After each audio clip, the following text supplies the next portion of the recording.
खाने पीने से शुगर का कितना ताल्लुक है और उसको कैसे कंट्रोल रखा जा सकता है? देखिए जो है ना जेनेटिकली शुगर हो गई, वो परसेंटेज बहुत थोड़ी है। जो प्रेगनेंसी के दौरान हो जाती है वो भी टेम्परेरी होती है जी। कुछ लोगों को वो बाद में भी कैरी ऑन कर जाती है। इसी तरह जो ख़ानदानी तौर पे जिनके हम कहते हैं उन्हें टाइप 1 बाई बर्थ ही बच्चों के अंदर डायबिटीज़ हो जाती है। लेकिन जो 95% जो डायबिटीज़ है ना, वो आपकी खाने पीने से ही होती है। और जो जेनेटिकली होती है उसका कोई इलाज ये नहीं है, वो नहीं ठीक हो सकती? नहीं, और उसका वो ठीक नहीं होती। अच्छा, वो उसका टेस्ट भी होता है कोई? जी हाँ। प्री टेस्ट भी करवा सकते हैं जी, उसका? वो टेस्ट हो जाते हैं। वो ठीक है। टेस्ट दूसरा है कि अगर आप 10 साल से कम बच्चे को डायबिटीज़ हो गई है ना, तो वो वही है। वो वही है, ठीक है। बाकी जो है कि हमने खाने पीने की गलत आदत से जब हम शुगर ज़्यादा खाते हैं और हमारा इंसुलिन ऊपर चली जाती है। मैं माज़रत, बड़ा इंपॉर्टेंट पॉइंट आपने बताया है। मैं इस पर थोड़ी सी मज़ीद जानना चाहूँगा। 10 साल के बच्चे को होगी तो वो उसके जीन्स में आ गया। अगर ये आपके 30, 35, 40 के बाद होती है तो वो जीन्स का चक्कर नहीं है? नहीं। वो ओके। वो उसमें कि नॉर्मली 10 से 20 साल आपने गलत खाना खाया, आपने शुगर लेवल बहुत ज़्यादा बॉडी के अंदर रखा, आपने पैंक्रियाज को इंसुलिन बहुत ज़्यादा बनाने पे मजबूर किया, तो वो फिर इंसुलिन रेजिस्टेंस जो है ना, जो 10-15 साल रहे, तो 40 के बाद जाके आमतौर पे शुगर होती है। लेकिन कुछ अब बच्चों के अंदर ये अब गलत खाने पी की आदत है, उन्हें 30-30 में भी हो रही है। तो जो मेच्योर बंदों को हो रही है ना, वो असल में पिछले 10-15 साल, कम अज़ कम 10-15 साल उनकी गलत आदत थी खाने की, जिसकी वजह से हो गई। वो है ये कि आपने ऐसी चीज़ खाई जो जिस्म के अंदर शुगर, या तो डायरेक्ट मीठा खा लिया, या आपने रोटी चावल या अनाज की बनी चीज़ें जो जिस्म के अंदर जाके शुगर में कन्वर्ट हो जाती हैं, तो वो हिडन है, आमतौर पे हम नहीं समझते। जैसे एक रोटी है ना, एक रोटी जो है ना, वो कम अज़ कम 12 से 15 जो चम्मच चीनी के बराबर उसमें ग्लूकोज है। और आप चाय में फीकी पीते हो कि भाई या आधा चम्मच डालते हो कि मैं परहेज, रोटियां 6 खा लेते हो, रोटियां 6 खा लेते हो, चावल इतनी प्लेटें खा लेते हो, तो उस सारे के अंदर जो है ना, वो आपके ना काम बहुत ज़्यादा है, तो वो सारे ग्लूकोज में कन्वर्ट होते हैं। हाँ, ये है कि जो आप चीनी खा रहे हो वो फ़ौरन कन्वर्ट हो जाती है, ये वाला थोड़ा टाइम लगे, घंटे डेढ़ में कन्वर्ट हो जाती है, लेकिन होना इसने भी उसमें ही है। अब ये हरकत आप दिन में कई दफ़ा करते हो, बार बार करते हो, तो आपका इंसुलिन मसल्स, एक वक्त आता है कि इंसुलिन को शुगर रिस्पॉन्ड ही नहीं करती। इंसुलिन का काम है कि शुगर को सेलों में धकेलना, जो बच गई उसको लिवर में लेके जाना। अब सेल कहते हैं हमारे पास पहले ही शुगर बहुत है, हमने नहीं लेनी।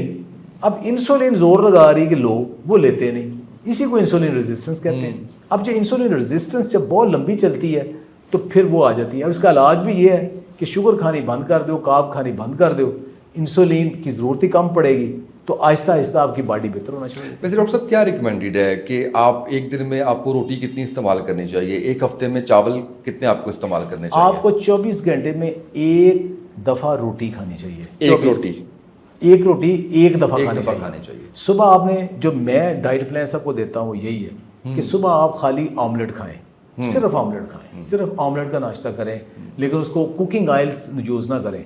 या तो आप देसी की अगर खालिस है, नहीं तो फिर आप कोकोनट ऑयल ले लें या ऑलिव ऑयल ले लें, उसका आप ऑमलेट खाएं, अल्लाह खैर सलाह। दोपहर को आप जो फ्रूट सैलड सब कुछ खाएं, साथ आप उसमें चने डालें, चना चाट कर लें, या एक शामी ले लें, ये आपका लंच है। शाम को आप जिम जाएं, अच्छा करें जिम, रात को आप एक रोटी खाएं, अल्लाह खैर सलाह, किसी भी उसके साथ सालन के साथ रोटी को मल्टीग्रेन कर लेंगे तो वो और अच्छा हो जाएगा। ठीक है, उसमें कार्ब्स कम, उसकी कन्वर्शन रेशियो शुरू हो जाएगी। वो क्या है, आप फॉर एग्जांपल गंदम है ना सारी, वो गंदम की रोटी है, वो आप खा लेंगे, वो एक ही टाइम पे उसके अंदर एंजाइम्स मौजूद है, एक ही टाइम पे उसने बॉडी शुगर बढ़ा देनी है। अच्छा, मल्टीग्रेन में 10-12 किस्म के मुख्तलिफ अनाज हैं, वो उसका डाइजेशन टाइम डिफरेंट है, आपके मैदे में ज़्यादा देर पड़ी रहेगी, वो आहिस्ता आहिस्ता कभी एक डाइजेस्ट हो गई, कभी दूसरी तीसरी चौथी, आपको एनर्जी भी मिलती रहेगी और इकट्ठा शुगर भी नहीं बढ़ेगा।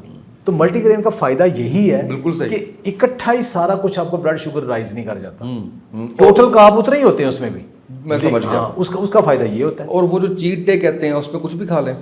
देखिए, चीट डे का जो बुनियादी कंसेप्ट है ना, बुनियादी कंसेप्ट ये है कि बॉडी को कन्फ्यूज़ करना। ओके, कि आपने लो कार्ब डाइट से ना अपनी बॉडी के अंदर सारे एंजाइम्स और उसका मेटाबॉलिज्म थोड़ा स्लो डाउन कर दिया। अब चीट डे में क्या करते हो कि आप उसमें ज़्यादा क्वांटिटी में कार्ब और बाकी चीज़ें खा लेते हो, तो बॉडी कंफ्यूज हो जाती है इस बंदे ने, तो फिर ज़्यादा खाना शुरू कर दिया है, तो ज़्यादा एंजाइम बनाओ, ज़्यादा डाइजेशन, मेटाबॉलिज्म तेज़ करो, वो आपका मेटाबॉलिज्म तेज़ करता है, उसके बाद आप फिर दोबारा उसी पे आ जाते हो। तो वो जो तेज़ मेटाबॉलिज्म है ना, वो तेज़ मेटाबॉलिज्म आपकी बॉडी फैट बर्न करने में हेल्प करता है। तो उस चीट डे में ये कोल्ड ड्रिंक, पिज़्ज़ा, बर्गर, ये सारा कुछ भी खा लेना चाहिए? देखिए, उसका बुनियादी मकसद सिर्फ ये होता है कि आपको थोड़ा ना आपके मेटाबॉलिज्म को तेज़ करना। अदरवाइज आप वो चीज़ें केमिकल वाले अपने जिस्म को भरते जाएंगे, उसके जो नुकसान है वो तो होंगे, वो होते रहेंगे। चावल का नहीं बताया आपने। चावल रोटी एक बराबर है। अच्छा, एक बराबर है। क्योंकि हमारे कल्चर में रोटी ज़्यादा खाई जाती है, तो चावल और रोटी का कोई लंबा चौड़ा फर्क नहीं है। चावल भी बहुत खाए जाते हैं। हाँ आपको तो पता ही है। जी, चावल जी बिल्कुल। आपके साथ वाला इलाका सारा जो है वो चावलों की काट कर, हमारा खुद इलाका चावलों का सारा खाते हैं, लेकिन चूंकि हमारे कल्चर में खाने को रोटी का समझा जाता है, तो रोटी और चावल दोनों हाई कार्ब है, मिलते जुलते हैं। आलू को हमारे यहाँ सब्जी की तरह खाया जाता है। यूरोप में अब देखें, वहाँ आलू जो है ना वो फितर के तौर पे है, जैसे रोटी है वो रोटी नहीं, उन्होंने आलू खाना है, इसलिए हम आलू को वैसे कंसीडर नहीं करते। हम आलू भी काफ़ी खा लेते हैं, रोटियां भी काफ़ी खा लेते हैं।